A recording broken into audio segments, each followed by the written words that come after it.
Welkom bij de Sportovel. Voor deze aflevering zijn we naar de Polvermolen in Valkenburg gegaan. Hier ontmoet ik dadelijk Veus Broens, woonachtig in Sibbe. Al 40 jaar bondscheidsrechter voor de Volleybalbond en al 20 jaar vrijwilliger bij SEC. Zeker de moeite waard om met hem eens te gaan spreken over wat hij allemaal zoal doet. Meneer Broens, 40 jaar scheidsrechter bij de Volleybalbond en 20 jaar vrijwilliger bij SEC, heb ik net verteld. Laten we eens even de boel chronologisch proberen weer te geven. Waar ben u begonnen met fluiten, met spelen? Heb je ook nog gespeeld? U speelt nog? Ja, ja, ik ben begonnen als volleyballer toen ik 12 jaar was bij EPV, de NC personeelsvereniging. Daar volleybalde mijn vader en van vader op zoon ben ik daar terechtgekomen. En daar ben ik destijds als junior begonnen. En daar heb ik tot ergens in mijn 35ste heb ik bij EPV in Maastricht gevolleybald. Als je als volleyballer gaat beginnen, word je ook op een gegeven moment gevraagd, wil je ook eens op die stoel kruipen om een wedstrijd te leiden. Want zonder scheidsrechters heb je geen wedstrijden die wat geleid kunnen worden. En ergens in de 70er jaren ben ik begonnen met die opleiding voor scheidsrechter. En dat was destijds op het CIOS in Sittard. En daar ging ik iedere zondagmorgen met mijn fietsje naartoe. Vanuit Maastricht? Vanuit Maastricht naar Sittard, naar het CIOS.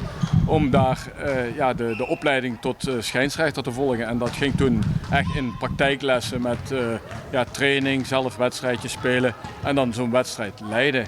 Hoe lang duurde die opleiding? Als ik me goed kan herinneren waren dat 6 zondagen. En geslaagd? En geslaagd. En daarna ga je wedstrijden fluiten. En vroeger was de Geuselt een volleybaltempel. En daar speelden vanaf 1 uur 's middags tot 8 uur 's avonds 4 velden vol wedstrijden. En daar werd je dan vanuit de bond destijds ingezet in wedstrijden.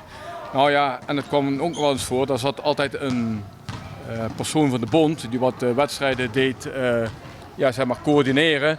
Ja, viel ergens een scheidsrechter uit, dan werd je uit de kantine gepikt om je, of alsnog eventjes een wedstrijdje wilde fluiten om 8 uur 's avonds. En dan had je misschien al 10 glaasjes bier op. Ja, dat was niet altijd even soepel. Oké. En toen op een gegeven moment naar Sibbe verhuisd?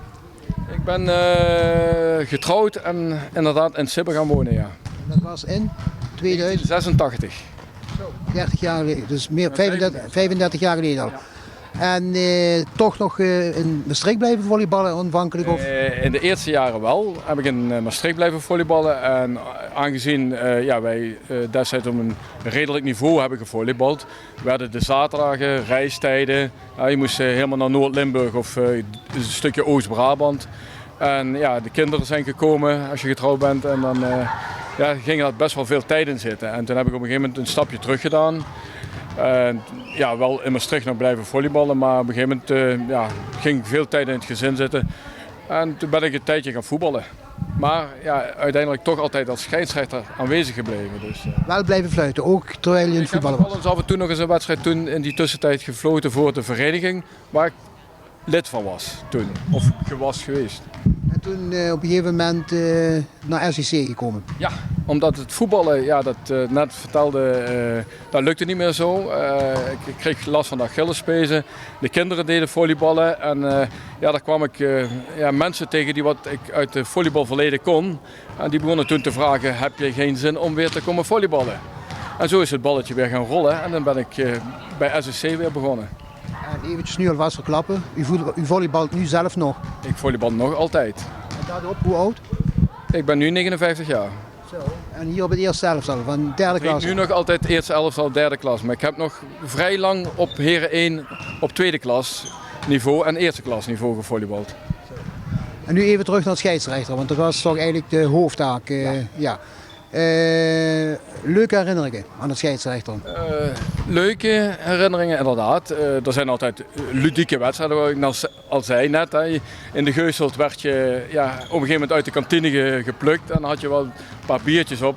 Nu waren dat meestal wel wedstrijden van een lagere klasse, maar je viel al met de oogjes af en toe dicht en dan was je toch een fluiten. Dus dat waren best wel leuke momenten. Dan werd door de spelers geroepen, schijns, even wakker blijven. En Ik heb ook minder leuke ervaring gehad. Dat is op tweede divisieniveau geweest. Toen is een wedstrijd van dames op dat niveau. En er was een meid die liep langs mij en die spuugde mij. Ik was tweede scheidsrechter. En ja, dat was een ervaring die, dan denk je van meiden op dat niveau, dat doe je niet. Ze is wel na de wedstrijd excuses komen aanbieden, maar op dat moment heb ik ook gezegd, dit is van het laagste niveau, dat doe je niet. Ze is ook meteen uit het veld moeten verdwijnen en zich kunnen gaan douchen. Dus, Tot op welk niveau gefloten? Ik heb op tweede divisie, als tweede scheidsrechter op tweede divisieniveau gefloten. De eerste scheidsrechter? Heb ik wel eens een wedstrijd op derde divisieniveau destijds gefloten. Nu fluit ik promotieklas. Maar ik zou ook derde divisie mogen fluiten. Ja, en veel clubs versleten tussen aanhalingstekens als scheidsrechter. Veel clubs versleten, inderdaad. Ja. Dat zijn heel wat. Nu komen ze vooral uit Noord-Limburg. Omdat het gebied is groter geworden waar de clubs uitkomen. Dus de district was vroeger alleen maar Zuid-Limburg. Later is dat iets groter geworden. En nu is het zeg maar tot en met. Hoe hoger men speelt, hoe groter de range wordt waar de clubs uitkomen. Dat is Brabant, Zeeland en Limburg. Bij SSC doe je nog meer. Niet alleen volleyballen op het eerste team, ook scheidsrechter, maar nog iets. Omdat ervaring als scheidsrechter om ook de scheidsrechters te begeleiden. En ook een deeltje de opleiding of ze aan te melden. En tot verleden jaar heb ik ook nog als zijnde vrijwilliger een stukje wedstrijdsecretariaat gedaan. Door de thuissituatie heb ik dat helaas moeten afsluiten.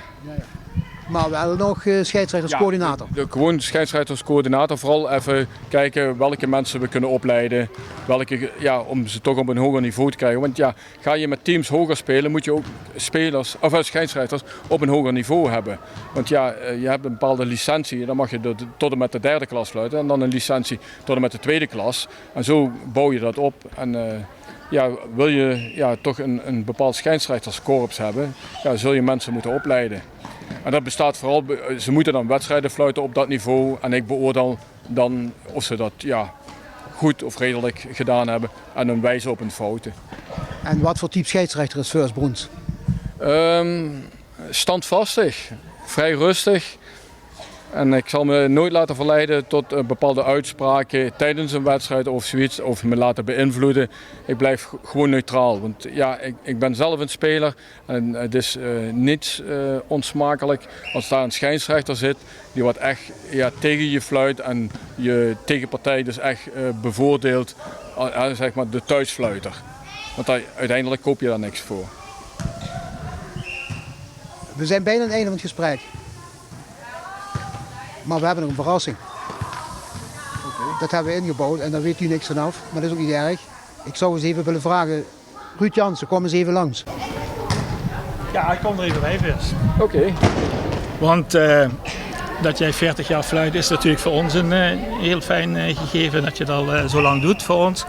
Maar de niveau laat dat natuurlijk ook niet voorbij liggen. Nee, dat had ik al een beetje in de gaten. Dus dat was ook bij 25 jaar idem dito. Ja, dus namens de Nivobo mag ik je deze oorkonde aanbieden.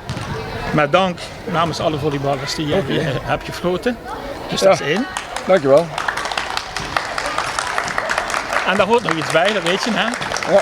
De zilverspeld van de Nivobo, die heb je al. De zilveren speld hebben we en dan wordt dit de gouden speld. Dus oh, mooi. krijg je van mij.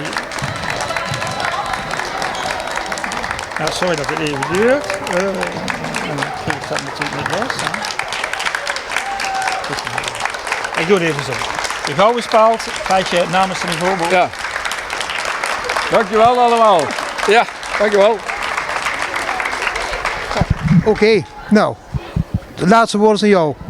Ja, dus ik vind het toch een geweldige prestatie dat ik dat altijd heb kunnen blijven doen. Dus, en ik zeg toch, ik doe het nog altijd met plezier. En ik hoop dat ik het nog enkele jaren kan blijven doen.